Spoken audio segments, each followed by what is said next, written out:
Hello and welcome to Speak Life. My name's Glen Scrivener. With me is Nate Morgan Locke. But also in London, we have our new friends, Jack Timpany and Graeme Johnstone. Thank you for joining us on the line. Thanks, guys. Great Brilliant to be here. Oh, pleasure. Mm-hmm. Well, I had the pleasure of being on your podcast, I guess it was a month or two ago, talking about the air that we breathe.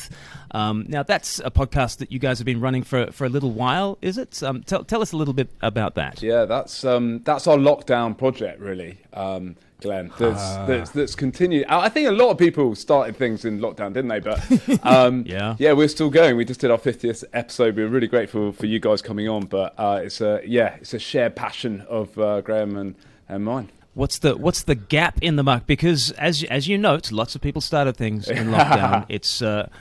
It is what you might call a saturated market. Mm-hmm. What's it called for a start? Yeah. I mean, what's the name? It's called Table Talk. And our strapline is connecting current culture with Christianity.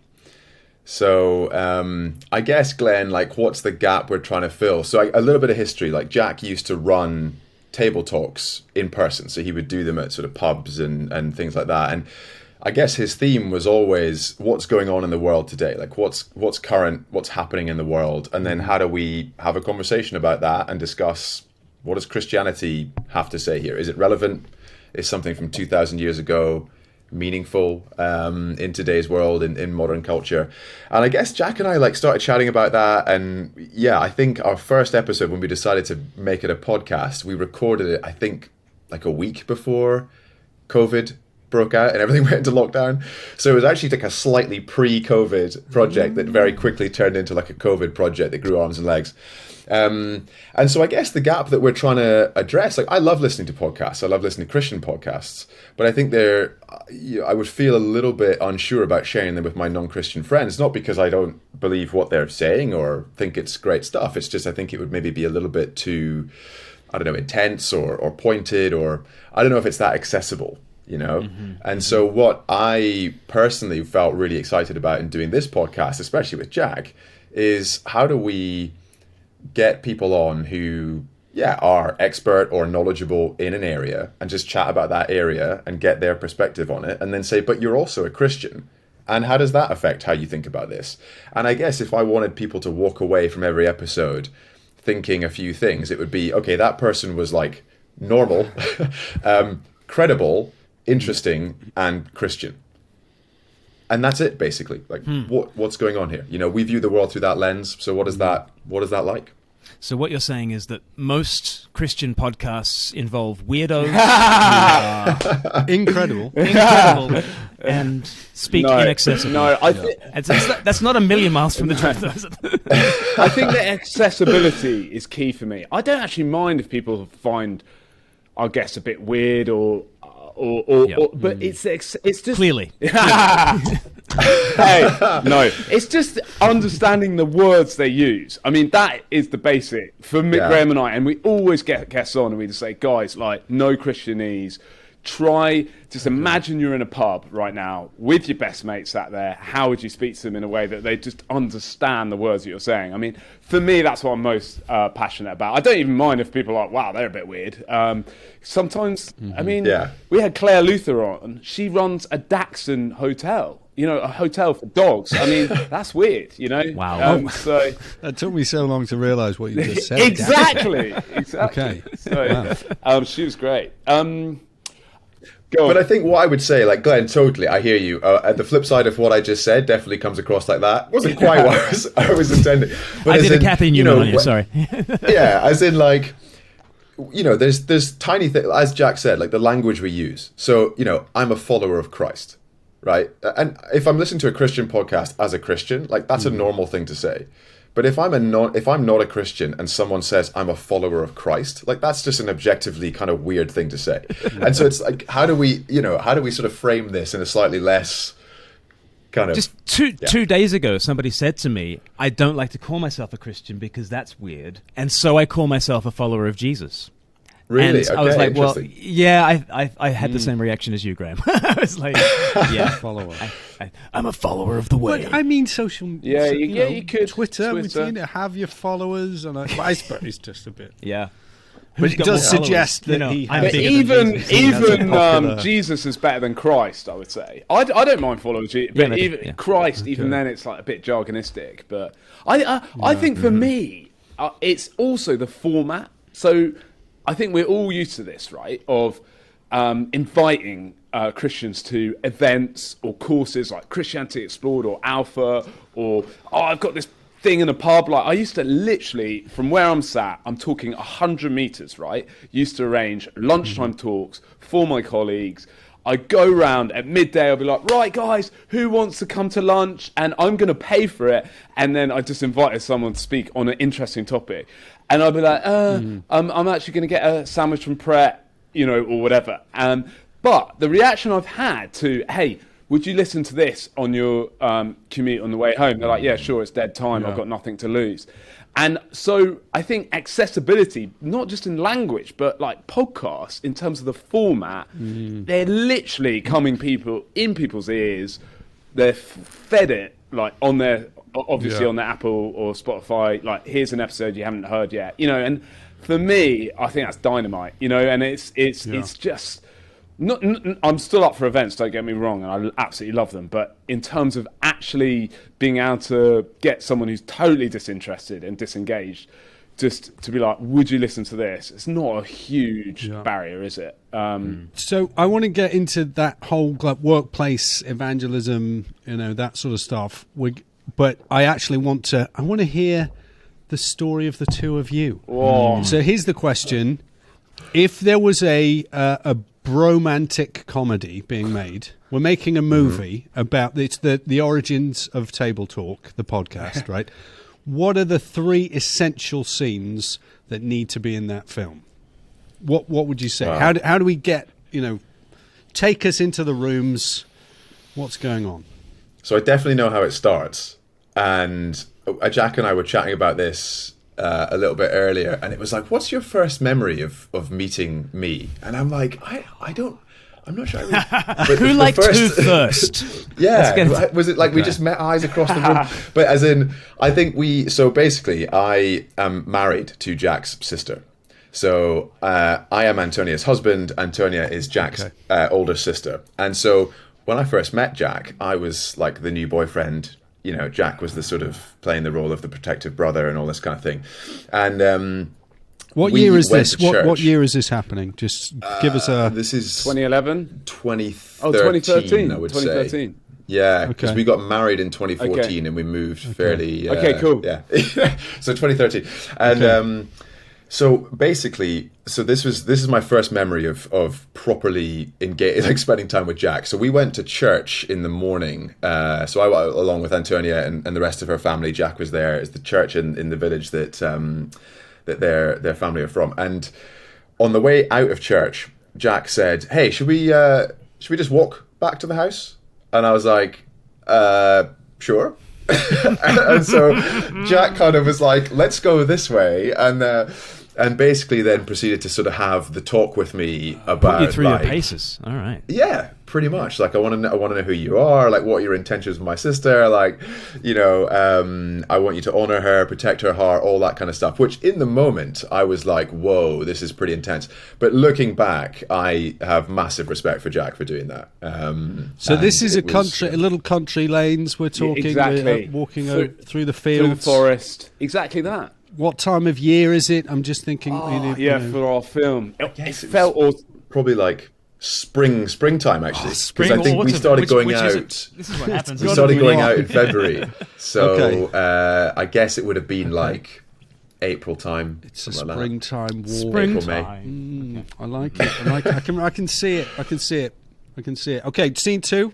What's second scene in this movie? Essential scene. Well, I picked the opener, Jack. What do you think? I think the second one, and by the way, Graeme, like you did pass with flying colours, and I think I'd seen my sister's heart, be not well treated. So I think maybe I came at you a bit hard, but fair play, you stuck at it. Scene 2 would be the wedding. So Graeme I was a groomsman, and the coolest thing was Graeme's Scottish, so I got to wear a kilt for the first time.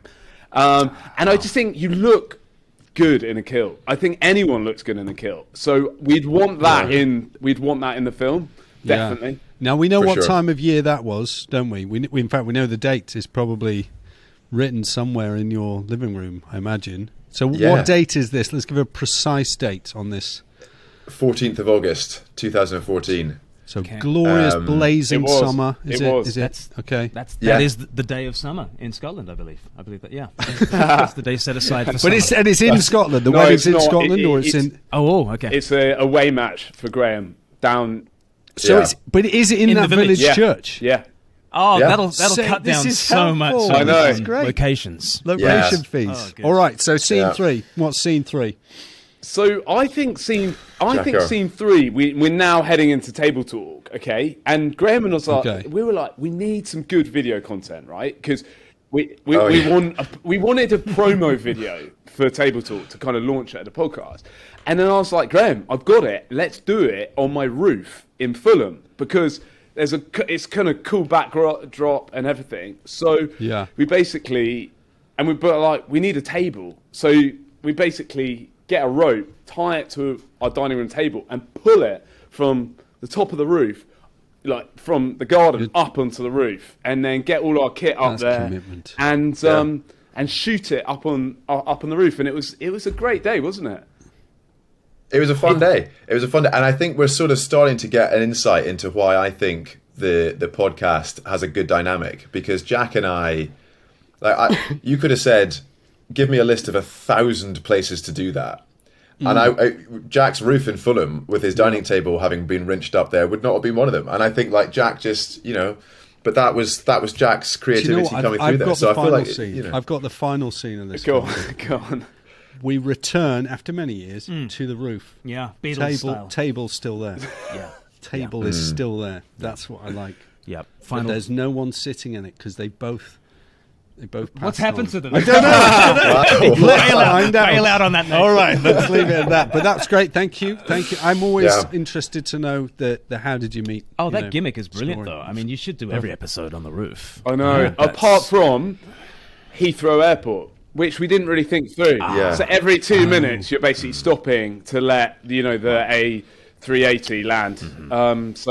and also like sirens and kids in the street. And We all got of that is- heckled. We did very actually get quickly heckled, realised didn't we, that at one point? I think. Yeah. We did. So doing it outside on a roof in Fulham is not actually the best place to do something. But yeah, I mean, it was definitely a fun day. It'll be a great scene. It'll be magical. Okay. I want to press into obviously what you did in the pub, Jack. Yes. With Table Yes. Talk. That sounds Yes. interesting. I'd love to hear what workplace evangelism looks like as well. But let's just finish off on the podcast. Like what? Tell me some good stories about. Okay, people aren't going to come to the lunchtime talk; they're going to go to Pret instead. But they put the earbuds in, they listen to you guys, and do they get in touch? Yeah. I would say, well, Graeme, you go on to some of your mates. Our most exciting stories are our own mates listening. And even, Graeme and I always say this, even if we just did this for our mates, we're satisfied. If that makes sense. We're not after some grand audience. We literally want to do this for our friends and colleagues. My favourite is when I'm chatting to someone at lunch, and then I go, oh, you should really listen to this episode. You like it. And they're like, oh, yeah. I've literally had this where they're sat next to me working, listening to the episode. And then we chat about it in the afternoon. And for me, that's dynamite. It's just so cool to have that level of kind of flow and interaction that feels very natural. So, Glenn, why don't you share a few of your mates? Because they're really enjoying it. Yeah, it's been really encouraging. It's been really cool because I've got quite a few friends who listen to every episode, and they'll like message me afterwards and be like, "Oh, good one today," or "Not so good one this week." Like real-time feedback, which is very nice. And it's just interesting because I feel like one of my mates in particular who stands out. He's been incredibly encouraging. He's such a good friend, but he's one of those guys that's like, I couldn't go to church. Like I'd burst into flames as soon as I walked through the door. And I'm like, how do you start a conversation around that then? How do you bring that up when you're together? And actually, it's been such a nice way of just doing that really gently. Like he'll listen to it, come back to me with his thoughts, and I'll say, well, what did you think of this? How did you feel on that? Like, what could we have done more of or less of? And it's just been a really fun way of kind of engaging with it, and I guess also helping them get a little bit of insight into like, what's my mindset on stuff? What's the mindset of a Christian on stuff that's going on today?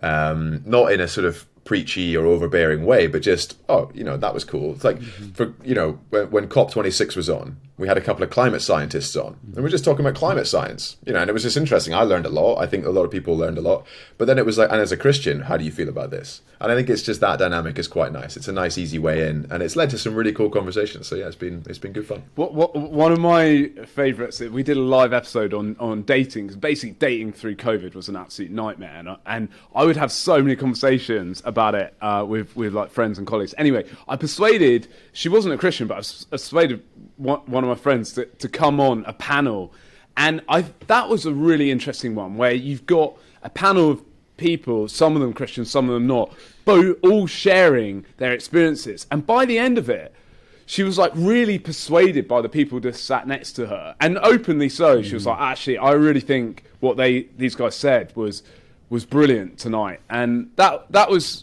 another one that I really enjoyed. It felt a bit it felt a bit risky. I don't know why, but giving someone else the microphone. But actually, that was great. And I found that a lot, actually.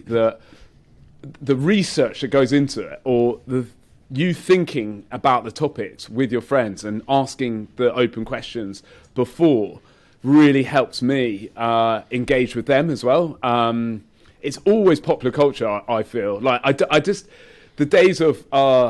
It's not totally true, but the days of like science and God and those sort of big truth questions are not what I'm hearing from my mates. It's much more about identity and does it work and how do I feel and what about Love Island and or like I said, the dating apps is a classic. Like, are these good? Are these not? How do we think about them? So I think I've really enjoyed exploring that and getting back to Jesus. And just, it's amazing how easy it is from literally any topic to just take it back to Jesus. You think it's going to be hard to go from Love Island to Jesus. It's always much easier than you think. And I love that. It builds my faith. Definitely. Sorry, I don't know what the question was. Jack, you have 30 seconds. Your category is Love Island to Jesus. Go! The timer starts now. Go. Well, imagine Jesus on Love Island, right? And I just think, genuinely. That's great. He walks... You could do that with any topic, though. Yeah, exactly. That's the easiest way. He walks... Fire safety and Jesus. Imagine Jesus does your fire safety. Oh, you caught me. But it is actually like, it is really, it's kind of remarkably powerful actually when you go down that route with stuff that you wouldn't expect. And we had a really funny moment the other day. So we were interviewing a guy called Graeme Daniels, who is the head of Christians in Sport. Really cool guy. It was an awesome episode. Really good fun chatting to him. And basically at one point it was like, could you imagine Jesus flying in for like a Roy Keane style tackle? Like would he be that competitive? And it was slightly bizarre, but then also like, it's an interesting question, right? And it was like, how do you kind of bring it back to that and sort of think through that? It was quite interesting. So you can do anything. Is there anything that stumps you? So your friends kind of engaging with you on Christian faith, what gives you real pause for thought? Oh, great question. For me personally, it's always, and I do think my friends open up quite a lot, but it's always around death or suffering. That it doesn't always stump me, but it's just really often it's raw and it's sad, and I just try and be much slower to speak and quicker to listen in those situations, and I think the other topics we've said are fun, right? And and it's much easier to bounce off. But I think there's loads of topics for me when I get into them with colleagues or friends that I just really feel sad for them, and I don't want to. I just want to ask questions actually, and not be too quick to speak. I also find it quite challenging sometimes because we try and talk about a broad spectrum of things, and I often find myself talking about stuff where I'm like, I'm a white, middle class, straight, privately educated guy. Like, you know, I think I often feel like people are probably looking at me going like, of course you're a Christian. Like, you know, no doubt. Like, you've had a comfortable life. Like, why wouldn't you be? You know, and so I sometimes feel a little bit stumped when people are like, you know, can you really engage with that? Like, does your Christian faith really, like, you know, is it really relevant to that scenario? And are you talking about it? Is that really helpful? Because how can you possibly engage with that? I mean, we had a lady on who had, you know, she was living in Kharkiv in Ukraine when the Russians invaded. And she was talking about essentially, you know, fleeing for her life with her husband and young family. And you know, I think I personally was stumped on that because I'm like, I have nothing. I have no point of reference.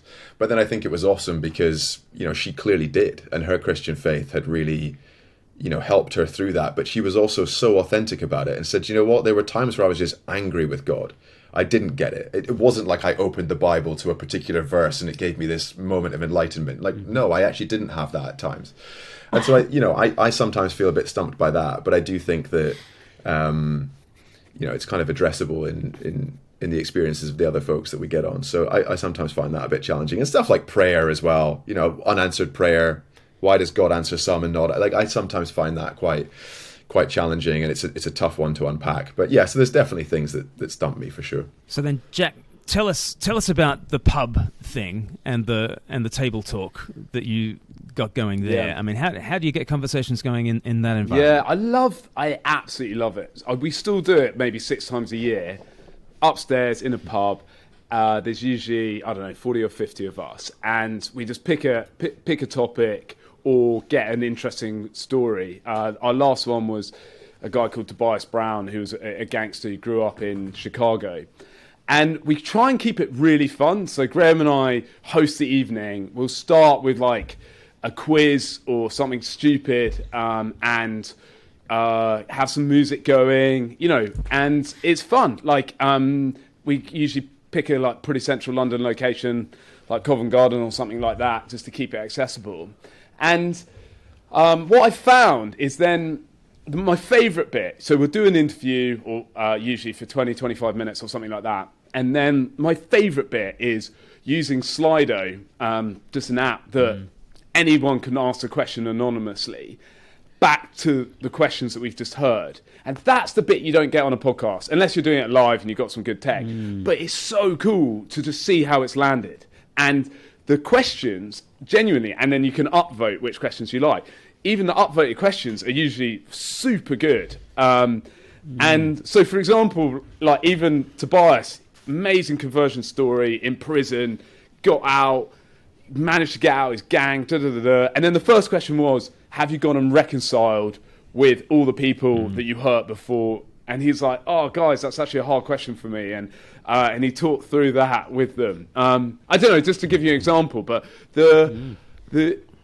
I don't know, Graeme, if you'd agree, but that is so exciting to have the conversations with your mate to sat there, but also for them to see how other people are taking it really seriously and engaging with this. Works really well. I also think it's a nice dynamic of like, let's go to the pub and have a pint and talk about this, right? As opposed to like, you have to come down to my church on a Sunday and like be there for an hour and a half and listen to it. Yeah. And I think it's just like, again, it's this sense of like, is it relevant to my life? You know, because that feels a bit sort of peripheral to a lot of people. Whereas if you're going down to the pub and you're having a pint with some friends and you're listening to someone share about their experience of something and then asking them some questions, it's like the most natural thing in the world. And I find that to be really encouraging. And I think the energy also in the room, like recording it online like this is great because it gives us access to people all over the world and it's super easy. But I think there's nothing, you know, it's a special thing having like 50 people in a room and, you know, kind of that energy and doing it live is great fun. So, yeah, I'm glad we still do those. And is that just the two of you arranging those, or are you doing that with a bigger ministry or church or whatever? Well, actually, we have to mention my wife at this point. So Sarah Timpany, my wife, is our editor and producer, and she is the persistent widow. I mean, she's not a widow because she's married to me, but like, I'm not joking, guys. Give her any name, she will track them down and she will get them on the podcast. And it's an amazing gift. It's an amazing gift that she's got, and we're really grateful for it, aren't we, Graeme? That's just for the podcast, though. In terms of if you're doing the table talk in the Covent Garden, but then as in she'll line up. Is she producing that as well? Yeah, well, as in she will get the guest in, and then Graeme and I will just Graeme and I will just push it out in our networks. It's and for the first time we're starting to get people who we don't know at all, who are like, oh, I listened to the podcast, and now they're coming. They're coming to the events as well, which is cool. Whereas before it was more they already knew us and were supporting. So it's starting to gain a bit of traction that way. Okay. Yeah, I suppose we should probably say that Sarah is like 80% plus of Table Talks. I mean, honestly, Jack and I literally we'll record an episode for an hour, and like, you know, that's what everyone hears. But literally, I mean, basically all of the groundwork and all of the actual work of creating this show is essentially entirely down to Sarah. So yeah, we would be massively remiss in not calling her out and saying that she is the heart and soul of this thing. Okay. You guys, you seem have people identified you as or called you terrible names like evangelist before? Has anyone used that slur on you? Not really. A bit. I mean, yeah, churchy people. Yeah, but I mean, within a church situation, have church leaders kind of said, "Hey, Graeme and Jack, you guys are freaks. You're a bit weird. This is not what normal people do." No, they're incredible. They're incredible. The opposite. Yeah, they are fantastical. They're fantasists. You guys are evangelists. Would you own the label? I'm happy to own it. Definitely, and I do feel like my church set me aside for that. Like they give me, I feel like they know I've got quite a lot on my plate, and they support me in that.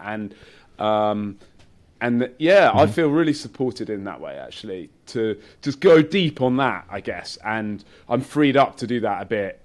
They don't make me go on like the PCC or try and help with the finances, because they know it would be a mess, or very creative anyway. And so I think my experience is quite positive.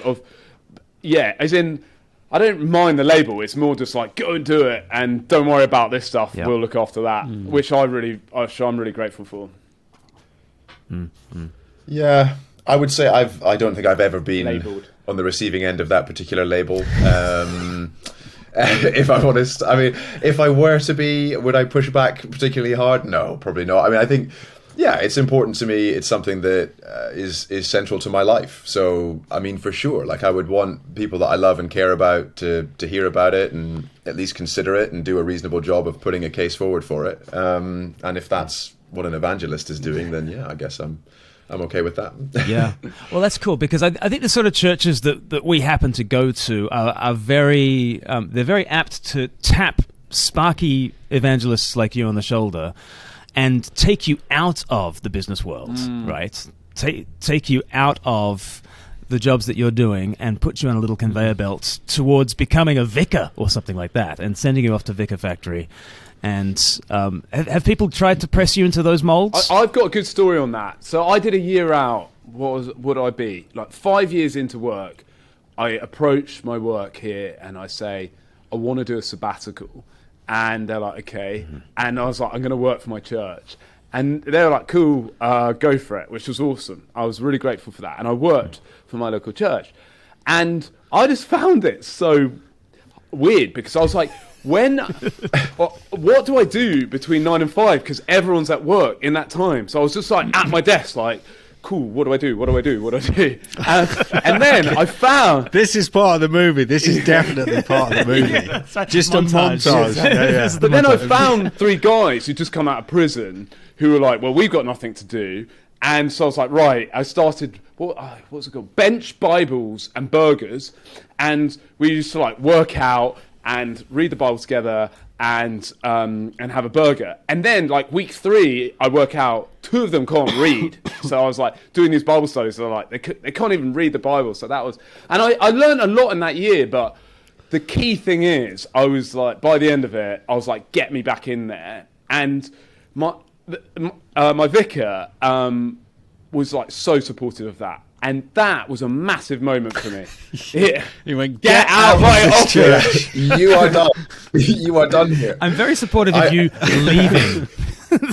So, do you know what? I remember the moment where, so I heard that Jack was doing this. And again, like, you know, in the moment, it's like, wow, that's a big move. But huge respect to Jack for doing it. And then I remember the moment I realized that he was kind of struggling with it was when he sent a picture to our like family WhatsApp group, and he was like, "Hey guys, this is what I've been doing for the last hour," and it was some flowers on his kitchen table, and he'd been watching them like blossom, and I was like, "Wow, Jack, you are scraping the barrel there, my friend." That pretty much sums up my experience of church life. That is church ministry. Well, Ministry's that's hard, Tuesdays, brother. right? Isn't it? Brother, ministry's hard. Oh, I think that was a couple of days before Bench, Bible, and Burgers got kicked off, and then he was off to the races. But I think it was there was some searching in that moment before. Yeah. Okay. Because again, I think part of the way that so much ministry philosophy happens in our kinds of churches is that yes, there's this sort of suck in towards like anyone who is interested in Jesus and telling people about Jesus, we get them onto the vicar conveyor belt.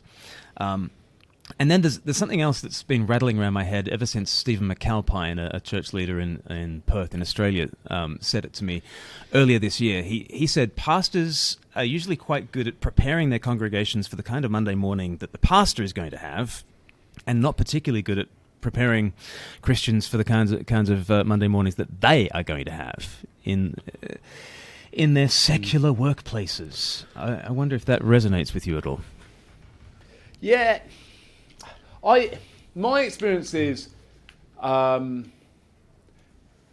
they work hard at it. So I get WhatsApps midweek, like, "Oh, can you give examples of this?" Or so. My experience is, right, they work hard. I think where it's really hard for them is to imagine what is possible. So I think it's easy to come up with examples of, "Oh, this week, don't just kind of hide behind your screen and go and have a conversation about Jesus," or "don't lie," or think about how to be, I don't know, how to... Try not to embezzle too much money this week. Exactly. Yes. So I think you get a lot of those examples, but I think what you get less of is, and just because they don't maybe know what's possible is, have you thought about starting a business and you could like work for 3 days and then do this for a day, and then you could, in your business, you could have this sort of culture or help these sort of people? Or have you thought about how you could shape your senior management, HR, and start a new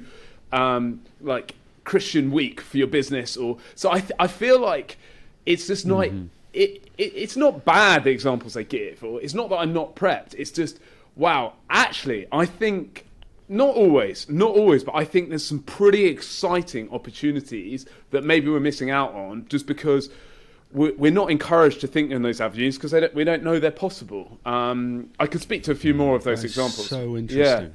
Yeah. That is so interesting. Just the fact that, because I think the impression I get, I mean, I've never really worked for any kind of non-Christian organisation. But the impression I get is that they're constantly trying to reimagine the workplace or reimagine how the week runs and thinking about how do you get enough out of your employees. Yes. And for you guys working in pretty big companies, I'm pretty sure that HR departments and workplace culture sort of stuff is front and centre. But such a shame that ministers so regularly are diminished in their vision for what the working life of their congregation involves. And so you're just saying, what is the Christian imagination about work? Yeah. Rather than just seeing it as something to pay. And I think we come at that from an angle, though, because Graeme's married to my sister, who's an entrepreneur. My dad's an entrepreneur, and my brother's an entrepreneur. So although Graeme and I are a bit more corporate, I think we see as well the kind of how exciting kind of the tent-making entrepreneurial life can be for a Christian when they also... I mean, I manage a lot of people in my work, and so does Graeme, which is exciting, and we've got a lot of impact. But when you're just defining your business's purpose and like what you can do with that money, and it gets so exciting as a Christian how generous you could be or the impact you can have. And I would just love to see more of that and hear more of that. But it's quite hard, I think, for a pastor sometimes to imagine that. Although some are really entrepreneurial, aren't they? Some pastors. But, yeah. Would you... Sorry, Graeme, I've spoken a lot. Would you agree with that? I mean, you're married to an entrepreneur.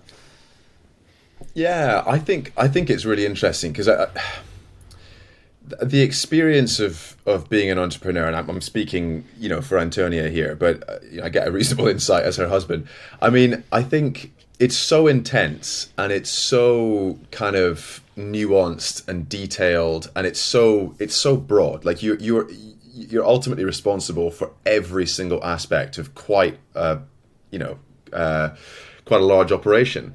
And I think that it's not really realistic to expect someone who has not had that experience to be able to, share a message that is really like pointed to that thing. And so I tend to find that like the messages that I hear, certainly at my church on a regular basis, are a nice mix of like challenge and encouragement, but they're generally sort of, it feels like they're being delivered in the knowledge that there's a broad spectrum of people listening. Right. And so I think that it's sometimes a little bit hard to get really specific practical application from that in like a business context, because it's not really designed to do that. And it would be too niche if you did go down that route, because 98% of people in the room kind of wouldn't get much from it. And so I think it's a really hard balance to strike. And I don't really know how you address that other than, maybe encouraging people who are in that world to take this and distill it down and maybe, talk about this amongst that community. But it's a hard one for sure. You can't do it from the pulpit, but you could say, look, we're going to have a church lunch, and over lunch, all the entrepreneurs, you get together, all those in teaching, you get together, all those working for the NHS, you work together, and get talking. But what if, and just bear with me on this, what if it's not about preachers preparing their congregation for Monday morning? What if it's about preparing Monday morning for them? Okay. What do you mean? Yeah. There we go. I love that. That's the reimagining. This is just reimagining. I'm coming at you Monday morning. Hold me back. There is a. It's almost like we're just going, well, the world sets the rules. Yeah. There's a culture out. There's a workplace culture, and it is established. And you need to be prepared to go off into that little place. That's what I'm talking about. And somehow fit in. No. Break the mold. And work within that system. And to say, in one sense, if you're, especially if you've got guys with as much sort of energy and enthusiasm as these two clearly have, like it's about saying what's possible for you to do as a Christian. That's interesting. In this kind of place. Yeah. Which is less the question, what are you going to do about Pride Month? And more the question that Jack says, well, how do you start Christian work in your workplace? And have you seen that work before? I'm really challenged by someone in my church who's done it for a huge business. It wasn't Christian Week. It was Faith Week.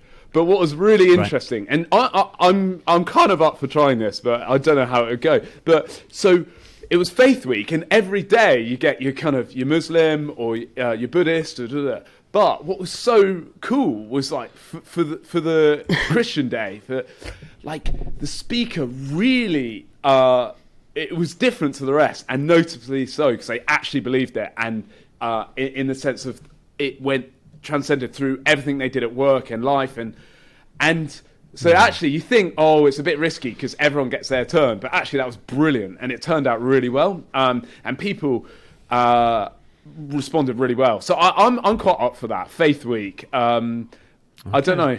I'll give it a go anyway. It's a good note to finish in. I think risky. We taking can call risks. it Christmas or something, something like that. We already have Christmas. You already have Christmas and Easter and all the rest. But no, guys, honestly, thank you so much for your insights. And yeah, I'm in one sense the question is not why did Jack and Graeme start a podcast, is how could these two men have not started a podcast when clearly you've got such sort of energy, enthusiasm and passion for your friends and work colleagues to hear the gospel. So can I give some credit back fabulous. to you guys, because what you're doing, which is so important, is I just listen to you and cream all your best ideas, and but there's such a role for that, because I need to listen to the world as you guys do it, and you help sharpen me in that all the time. So keep doing what you're doing, and all I'm thinking is, how do I make that as accessible as possible for my my target kind of market, who the people we're thinking of, if that makes sense. So thank you. Yeah. Wow. Well, it's your gifts and it's your situation, Totally. right? And you've got to what can you do with those two things? And I think there's absolutely a place for loads of it. And I think we found an interesting gap that seems to have been a lot of fun so far. But yeah, it's been a journey. Hopefully we're looking forward to getting to 100 now. I think that's the next goal. We've got 50 out. Let's get to 100 and see how we get on. So 50 is good for the average, but you got to push on for the century. Okay. All Thanks, right, guys. Graeme Johnstone, Jack Timpany, thank you so much. Easy for you to say. thanks, guys. All right.